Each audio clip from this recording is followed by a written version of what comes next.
My name's Andrew Vaughn. I'm an ear, nose, and throat surgeon. I've been a doctor for 6 years. I grew up in Manchester, Kentucky. I went to Lloyd College for undergraduate, University of Louisville for medical school. Then I did most of my training in Texas. Well, I've always wanted to be a doctor since I was a kid. It's kind of the intersection of science and humanity. Becoming an ENT was a pretty easy decision for me.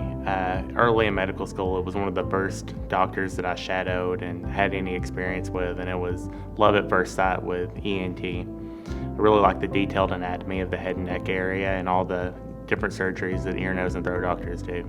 So the most common things that an ear, nose, and throat doctor sees in clinic are problems with the ears, ear infections, trouble hearing, ringing of the ears, trouble swallowing, throat-related symptoms, and then nasal complaints like runny nose, congestion, trouble with smells. Ear, nose, and throat doctors are also involved in the care of head and neck cancer patients who may have a tumor of their mouth, their throat, their sinuses.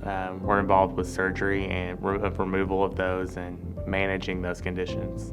So I was trained in advanced sinus surgery, complete care of the nose, and that includes allergies and removal of nasal polyps, chronic inflammatory sinus problems, and then removal of tumors of the base of the skull and tumors of the anterior cranial fossa through the nose.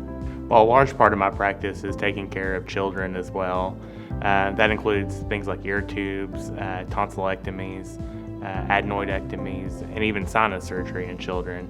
I also offer allergy testing and allergy shots, which is a new service for the ear, nose, and throat line here. A lot of pediatric patients will come see us for symptoms of snoring, restless sleep, hyperactivity during the day, daytime sleepiness.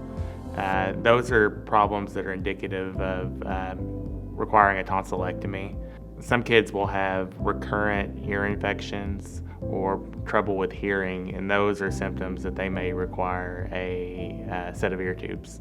Patients requiring sinus surgery often have symptoms of chronic congestion, runny nose, loss of sense of smell, and facial pain or pressure.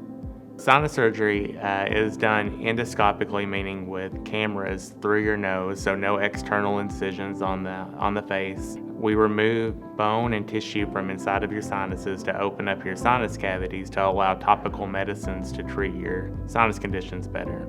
So ear tubes are one of the most common surgeries performed regardless of age, very common in children. It's a simple surgery, takes about 5 minutes of operating time, go home the same day with minimal recovery. So ear tubes are placed with a microscope through the ear canal. A small incision is made on the eardrum and a small tube is placed to bridge the gap between your external ear and your middle ear, which is where ear infections occur mostly in children. Ear infections are dramatically decreased in frequency after ear tubes, and those children who do continue to have ear infections despite the ear tubes can be treated easily at home with antibiotic drops rather than oral antibiotic.